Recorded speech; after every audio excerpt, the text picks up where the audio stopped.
இன்று காலையில் அதாவது புதன்கிழமை காலையில் நடந்து முடிந்திருக்கின்ற துப்பாக்கி சூட்டு சம்பவம் தான் நாட்டினுடைய மிகவும் பாரியதொரு பரபரப்பு செய்தியாக காணப்படுகின்றது. எதிர்க்கட்சி தரப்பில் இருந்து தேர்தலில் வெற்றி பெற்று வெலிகம பிரதேச சபையினுடைய தலைவராக தெரிவு செய்யப்பட்ட 38 வயதான லசந்த விக்ரமசேகர இன்று அவருடைய காரியாலயத்தில் நடைபெற்றுக் கொண்டிருந்த கூட்டம் ஒன்றின் போது துப்பாக்கிதாரிகளால் மேற்கொள்ளப்பட்ட துப்பாக்கி சூட்டில் காயமடைந்து மரணம் அடைந்திருக்கின்றார். வெலிகம பிரதேசத்தில் காணப்படுகின்ற பிரதேச சபை காரியாலயத்திற்கு உள்ளே இன்று காலையில் இடம்பெற்றுக் கொண்டிருந்த கூட்டத்தில் பிரதேச சபை தலைவரான விக்ரமசேகர பேசிக் கொண்டிருக்கும் போது மோட்டார் வாகனத்தில் வெள்ளை நிற ஆடையை அணிந்து கொண்டு அலுவலக வளாகத்திற்கு உள்ளே துப்பாக்கிதாரர்கள் நுழைகிறார்கள். கையில் இருந்த விண்ணப்ப படிவம் ஒன்றை காட்டி சேர்மனிடம் சைன் ஒன்று வாங்க வேண்டும் என்று கூறி அலுவலகத்திற்கு உள்ளே நுழைகிறார்கள். திடீரென்று அவர்கள் கொண்டு வந்த துப்பாக்கியை வெளியே எடுத்து லசந்த விக்ரமசேகரவை நோக்கி பல தடவைகள் சுடுகிறார்கள். அதற்கு பிறகு மிக வேகமாக அந்த இடத்தில் இருந்து வெளியே சென்று தப்பித்து விடுகிறார்கள். இந்த துப்பாக்கி சூட்டில் வேறு எவரும் காயப்படவில்லை. இதுதான் இன்று பதிவாகி இருக்கின்ற சிசிடிவி காணொளி.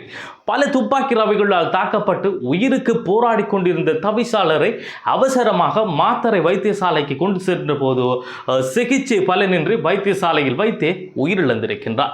இந்த துப்பாக்கி சூட்டு பிரயோகம் சம்பந்தமாக மேலதிக விசாரணைகள் நடந்து கொண்டிருப்பதாகவும் இதுவரை இந்த துப்பாக்கி சூட்டுக்கு காரணம் என்னவென்பது தொடர்பாக தெளிவான தகவல்கள் கிடைக்கவில்லை என்றும் கொலைகாரர்களை பிடிப்பதற்கான தீவிர முயற்சிகள் மேற்கொள்ளப்பட்டு வருவதாகவும் போலீஸ் தரப்பில் இருந்து கருத்துக்கள் வெளியிடப்பட்டிருக்கின்றன. நாட்டினுடைய ஜனாதிபதியாக அனுரகுமார திசாநாயக்க அவர்கள் பதவியேற்றதிலிருந்து அரசியல் பின்புலம் இருக்கின்ற ஒரு பலமான அரசியல்வாதி துப்பாக்கி சூட்டு பிரயோகத்தினால் இறந்து போவது என்பது இதுவே முதல் தடவையாகும். இவர் எதிர்க்கட்சி முக்கிய உறுப்பினரும் குறிப்பிட்ட அந்த பிரதேசத்தில் மிகவும் அதிகமான மக்கள் செல்வாக்குடைய பலமான அரசியல்வாதி என்றும் கூறப்படுகின்றது. இந்த படுகொலையின் நோக்கம் இதுவரை தெளிவாக தெரியவில்லை என்றாலும் ஊடகங்களின் கருத்துப்படி வெலிகம பிரதேச சபையின் கட்டுப்பாட்டு எல்லையை மையப்படுத்தி ஏற்பட்ட அரசியல் முரண்பாடுகளில் விக்ரமசேகர சமீபத்தில் ஈடுபட்டிருக்கின்றார். இதுவும் ஒரு காரணமாக இருக்கலாம் அல்லது வேறு ஏதாவது காரணங்களும் இருக்கலாம் என்று தெரிவிக்கப்பட்டிருக்கின்றது.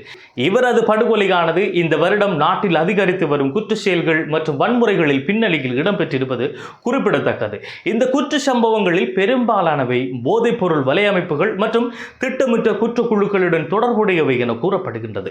அதிகாரப்பூர்வ தகவல்களின்படி ஜனவரியிலிருந்து இதுவரை நாடு முழுவதும் 100க்கும் மேற்பட்ட துப்பாக்கி சூட்டு சம்பவங்கள் பதிவாகி இருக்கின்றது. அதில் குறைந்தது 50 பேராவது உயிரிழந்திருக்கின்றார்கள். மேலும் இது தொடர்பான புதிய தகவல்கள் கிடைக்கப்பெறுகின்ற போது உடனுக்குடன் அந்த தகவலை நான் உங்களுக்கு வழங்குவதற்கு தயாராக இருப்பதால் என்னுடைய இந்த Facebook பக்கத்தினை ஃபாலோ செய்வதன் மூலமாகவும் என்னுடைய இந்த ஹேசன் கேலரி எனப்படுகின்ற யூடியூப் தளத்தினை சப்ஸ்கிரைப் பண்ணுவதன் மூலமாகவும் புதிய தகவல்களை அறிந்து கொள்ள முடியும் என்பதை கூறிக்கொண்டு இந்த காணொளியில் இருந்து விடைபெறுவது அப்துல் லத்தீப் ஹசன் நிஸ்ஃபி.